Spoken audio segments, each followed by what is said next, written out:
Muy buenas tardes. Mi nombre es Tania Lorena González González y mi tutora principal es la doctora Yolanda Guillermina López Franco.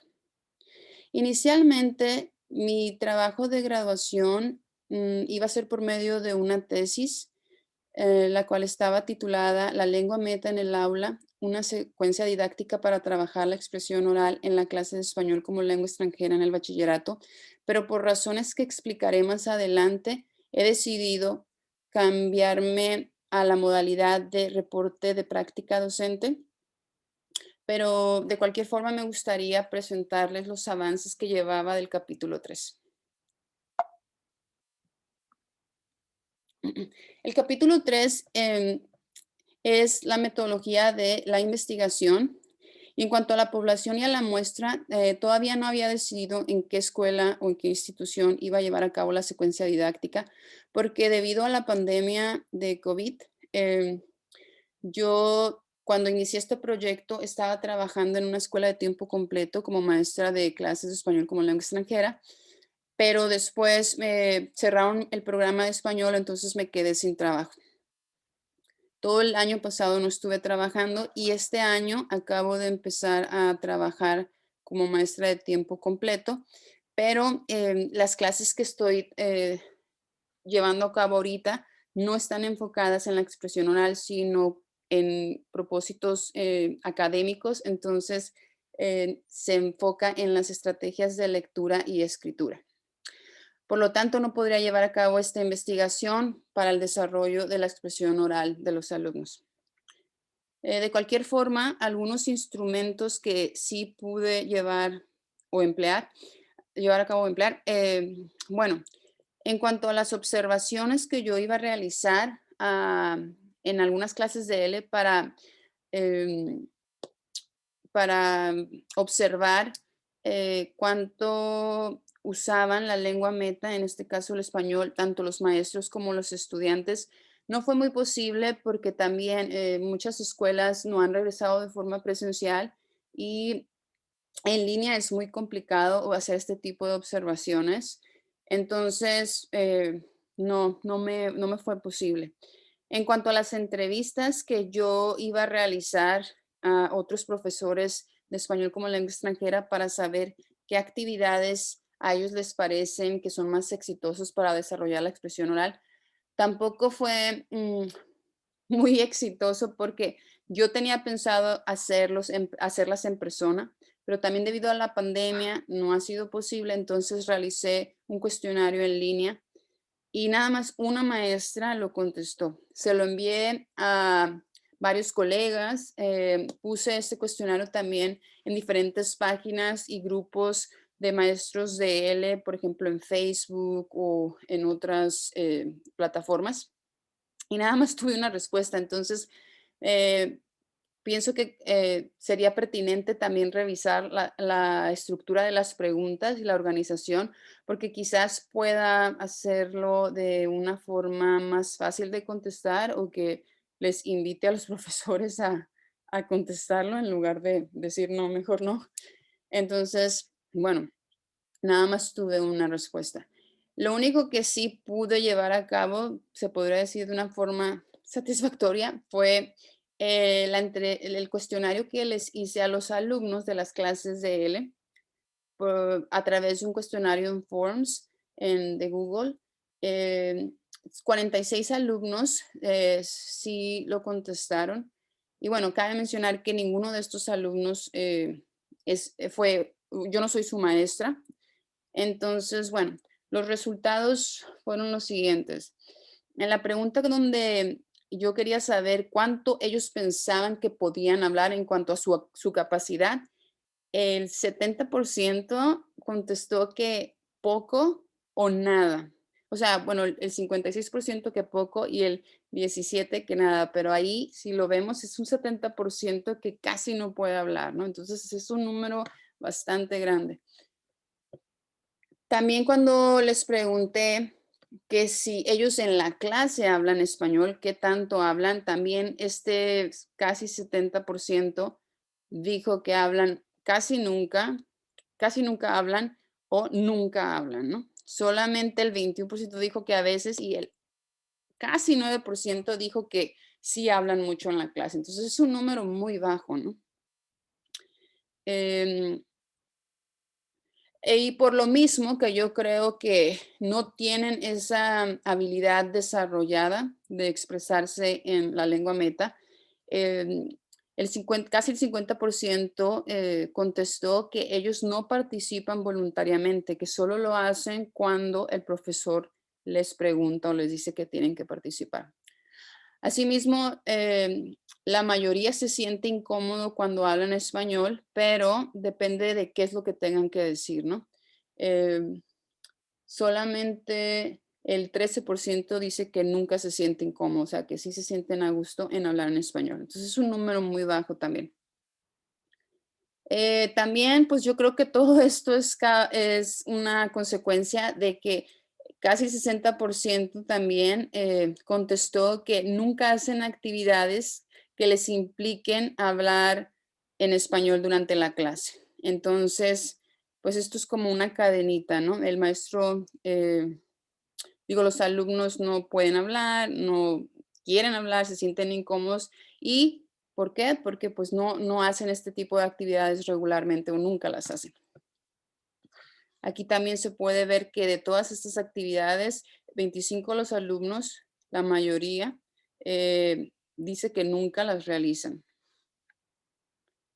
Ahora, de las actividades que a ellos les gustan más y de que se traten de hablar en español, la mayoría contestó que les gustan los ejercicios de preguntas y respuestas, seguido por las conversaciones grupales y las presentaciones individuales.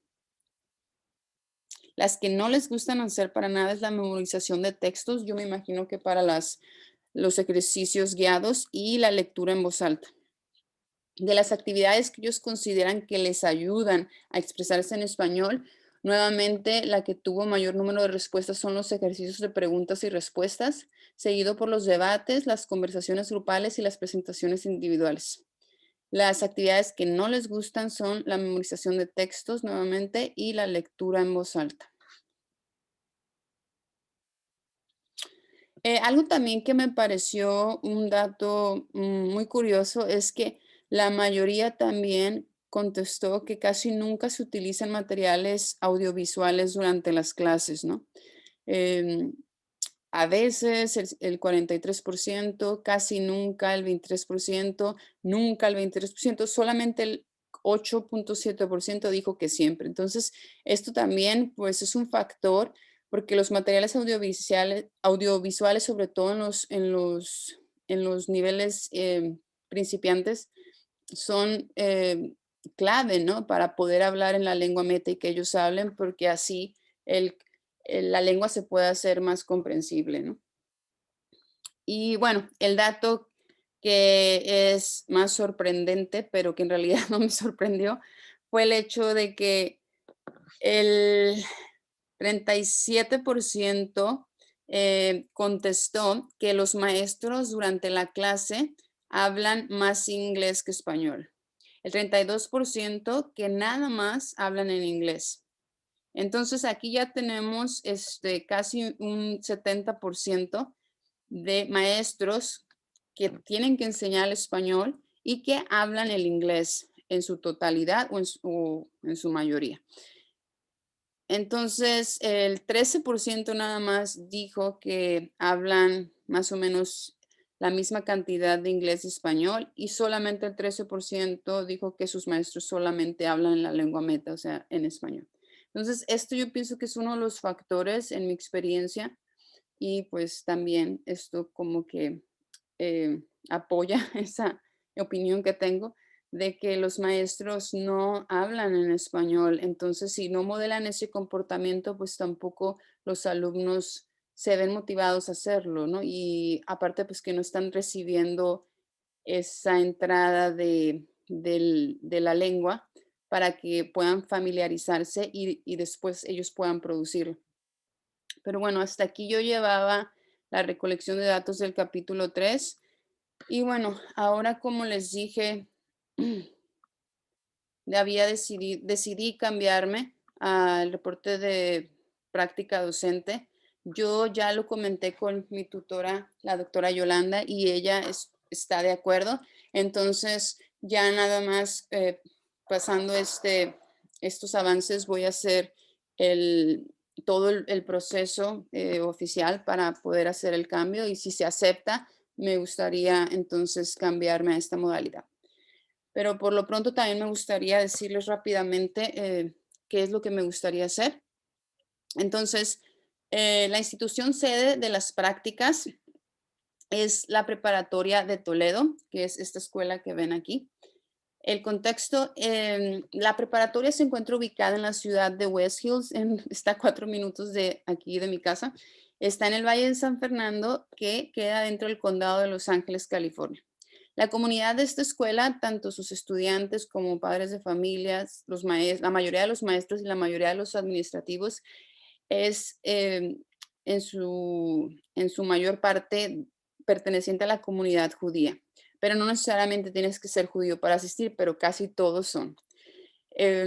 Lo cual es bonito porque, bueno, los chicos también llevan clases de hebreo y de estudios judíos, entonces es como que hay una aceptación por las culturas y eso me gusta. Y es una preparatoria privada y de paga.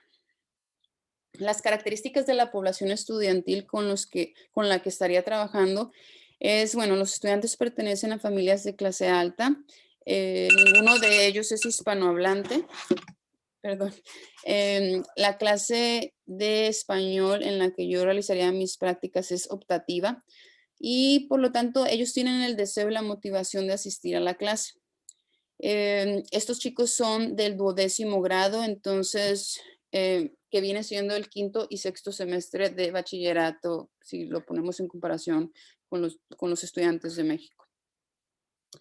El periodo de la práctica, a mí me gustaría empezar del 4 de octubre del 2021 y concluirla el 8 de abril del 2022, que es cuando estos estudiantes terminan sus estudios, porque como son del último grado de preparatoria, ellos terminan antes que los semestres más bajos. La modalidad sería completamente presencial y la asignatura, la materia en donde realizaría mis prácticas, es una materia de literatura y cultura. Esta materia se llama AP Spanish Literature and Culture y AP es Advanced Placement, lo que quiere decir que esta clase es una clase que se da en la universidad. Entonces, es una clase avanzada y cuando los alumnos la terminan, obtienen créditos universitarios. Entonces, esta materia ya no la tendrán que cursar en la universidad. Es la primera vez que estoy dando esta materia, entonces es todo un reto porque pues el primer año siempre es pues todo un desafío en la enseñanza, ¿no? Entonces, por lo tanto, el enfoque de mi ejercicio docente, a mí me gustaría mejorar en la enseñanza de estrategias de comprensión lectora y estrategias de expresión escrita, porque como les dije, nunca he tenido grupos en este nivel, no tengo la experiencia para hacer este tipo de enseñanza, entonces, pues siento que esta modalidad de trabajo de graduación me va a ayudar mucho, tanto para mejorar en mi trabajo como para graduarme de la maestría. Y bueno, pues yo creo que eso es todo. Muchas gracias por su atención.